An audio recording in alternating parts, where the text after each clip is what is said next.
मला निवडून येऊन आता 6 महिने झालेले आहेत आणि विविध योजना आम्ही अंमलात आणलेल्या आहेत. जसं दलितोत्तर, नगरोत्थान योजना, दलित वस्ती योजना या मार्फत आम्ही अ, दलितोत्तर मधून घनकचरा व्यवस्थापनची विल्हेवाट लावण्याचं काम केलेलं आहे. त्या अंतर्गत अनेक आम्ही जसं जेसीबी वगैरे जे साहित्य लागतं ते आम्ही खरेदी करण्याचं काम केलेलं आहे आणि अ, ह्या सगळ्या योजना अंमलात आणलेल्या आहेत.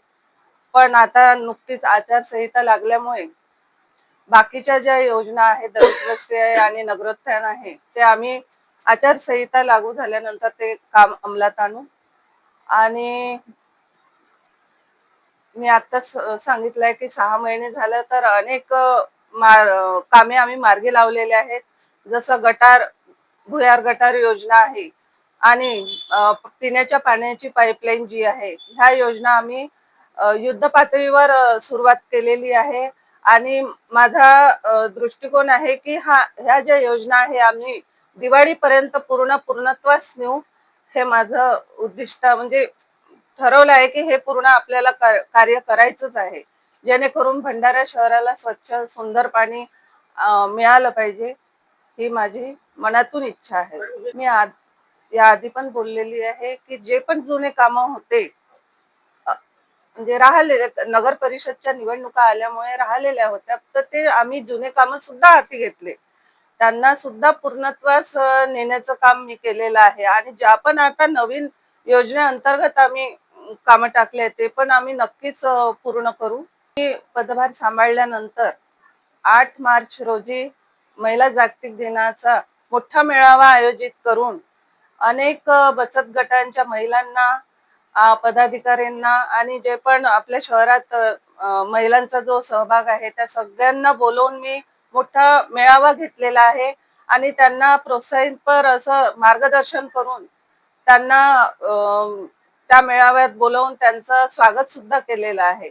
आणि महिला सशक्तीकरणाविषयी जे काही करता येईल मला, या आधी पण मी नगरसेविका असताना महिलांच्या दृष्टिकोनातून अनेक कामं केलेले आहेत. त्याचा मला अनुभव आहे आणि त्याच्या समोर पण मला आता नगराध्यक्षाचा चान्स या महिलांच्या सहभागातूनच मला मिळालेला आहे. त्यांचा प्रचंड बहुमूल्य असा सहभाग होता आणि त्यामुळेच मला त्यांनी माझ्या पाठीशी राहून त्यांनी मला प्रचंड बहुमतांनी सुद्धा निवडून दिलेला आहे. तर नक्कीच मी त्या दृष्टिकोनातून त्यांना कसं समोर नेता येईल, बचत गटाच्या माध्यमातून अनेक योजना आहे, तर लखपती दीदी योजना जसं, आणि त्यांच्या अनेक लोन स्वरूपात ज्यांना व्यावसायिक धंदा करायचा असेल त्यांना समोर जाण्यासाठी जे जे प्रयत्न करता येईल मी नक्की करण्याचा प्रयत्न करील आणि त्यांना समोर नेण्याचा प्रयत्न करेल. 25-26 या कालावधीमध्ये 19 करोड हा एवढा निधी उपलब्ध करून तो आम्ही पूर्णत्वास नेला आहे. आणि आता या 26-27 कालावधीत सुद्धा आम्ही पूर्ण कामं, जो पण निधी आहे तो पूर्णत्वास नेण्यात आम्ही तयार आहोत. आणि आता नुकताच जो पावसाळा येईल त्या दृष्टिकोनातून सुद्धा मोठे जे नाले आहेत आमच्या शहरामध्ये आणि उपनाल्या जे आहेत त्या सर्व सफाईचे काम युद्धस्तरावर चालू आहेत, जेणेकरून पावसाळ्यामध्ये काही आमचा प्रभाग असतात ते एक पाऊस आला की ते क्षेत्र पूर्ण डुबीत होतं. तर त्याची दक्षता घेऊन आम्ही त्या युद्ध पातळीवर ते काम चालू केलेलं आहे. आणि आता उन्हाळ्याचे दिवस आहे तर पाण्याची सुद्धा काही ठिकाणी आमची पिण्याच्या पाईपलाईनची सुविधा झालेली नसल्यामुळे ते सुद्धा आम्ही युद्ध पातळीवर जसं बोरवेलवर मोटार पंप लावून लोकांना पाणी देण्याची सोय करत आहोत. या आधी सुद्धा आपल्या विधान परिषदचे सदस्य माननीय परिणयजी फुके हे भंडारा गोंदिया परिषदचे सदस्य राहून चुकलेले आहेत. त्यांनी आपल्या काळात उत्तम अशी जबाबदारी पार पाडलेल्या अनेक विकासाच्या दृष्टिकोनातून त्यांनी भंडाराचा विकास होईल या दृष्टिकोनातून अनेक प्रयत्न केलेले आहेत.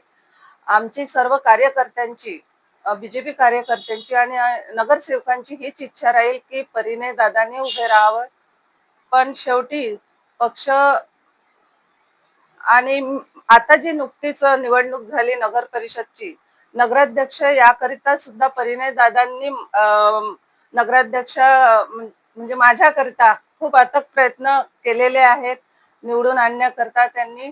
तर आणि प्रश्नच नाही, जॅकी भैयांनी सुद्धा पण तेवढंच त्यांचा पण सहभाग आहे. तर माझ्या कार्यकर्त्यांच्या सुद्धा आणि नगरसेवकांना हेच वाटतं की परिणय दादांना उमेदवारी मिळावी.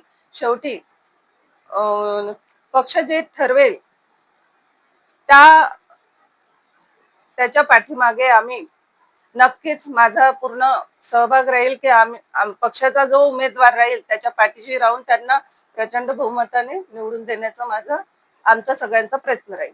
तपा हा सुरू झालेला आहे आणि 12 ते 4 दरम्यान ही प्रचंड उष्णता बाहेर असते.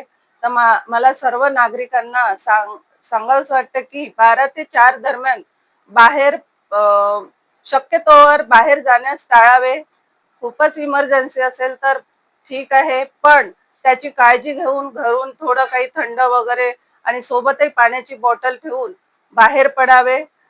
शक्यतोवर मी तर सांगेल की जाणं टाळावंच आणि आपली स्वतःची काळजी घ्यावी.